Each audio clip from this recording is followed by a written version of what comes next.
And now it's time for the Mr. Nailsin Show. When I finally got to read it, the thing that stuck out to me, I don't know how familiar you are with the comic book industry overall, but there was a line that DC Comics published called Vertigo. And these were all, I suppose, it initially came out of the horror genre and stuff like that, a Swamp Thing, but ultimately what brought it to prominence was Sandman and stuff like that. And then there was just a bunch of titles and went more into a surreal vein and stuff like that. And so a lot of Lady Alchemy, I thought, you know, if this would have been published by one of the big two, it would have been that one. It's been destroyed by the usual current era. So it's gone now, but that stylings and whatnot is what it reminded me of. Oh, thanks, man. Yeah, actually, I should look into that a little bit. Yeah, my comic book background is really from the 90s. I remember with dial-up internet, I was young and I would just like, it was purely visual aesthetics. And I would just like search, I don't know what the search engine was at the time, Yahoo or something. Yeah. And just look up the comic book babes. So there was like Dark Child, I mean Witchblade, obviously loved her, and I liked Rainmaker from Gen 13.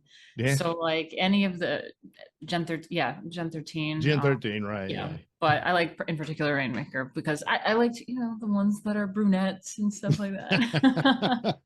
Yeah, she was the brunette of the team. But you know, the redhead was pretty badass in her own right.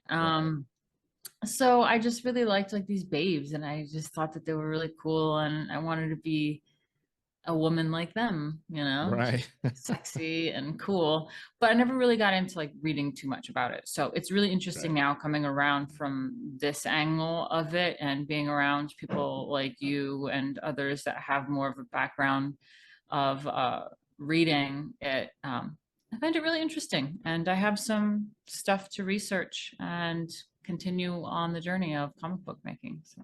Oh, great. So there will be further pursuits. Oh yeah, as long as I keep living. I don't know if you noticed this, but in book one, so there's this whole discussion. I don't get it. I don't really know what really is going on at the time, but sometimes I catch on my Twitter what's going on in the indie comics world, and then no one's had a problem with me being Lady Alchemy because I was, you know, bringing back to life my performance character that got canceled, you know, in so I don't have that career anymore. So then I transitioned into like, I always viewed it as a comic book character. I mean, dressing up in costume, running around basically Gotham City, New York City, you know, like I just always wanted to be like these babes. Like it made sense, you know. And then there's the whole Nephilim thing that I like was kind of a thing with my performing character and my inspirations, and alchemy is really cool. So, and like there's like powers to alchemy. So I always viewed it as like a comic book character, and just being able to bring her back to life if I couldn't perform doing the comic book was like, yes, like now it's all coming together. But then given what had happened to me in the industry, it kind of created you always need some sort of drama and like storylines in a story. And so it kind of created that because it didn't really have that when things were going good. It was just like, things are going good, like how should this comic book go? I don't know, what's the struggle? So in the silver lining.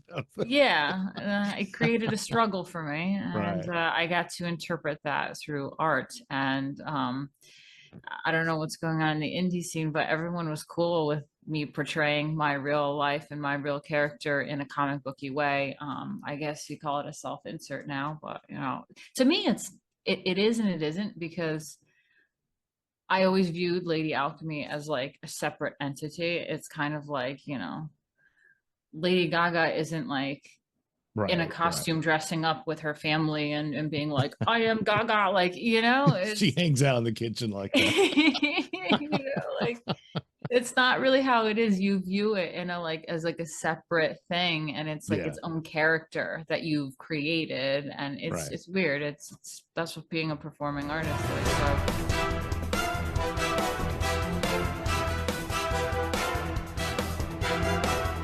The views and opinions expressed during the Mr. Nailsin show do not necessarily reflect those held by RadioMisfits.com. So, any complaints and or comments should be sent to @Mr. Nailsin on Twitter, where they will be promptly ignored and or blocked.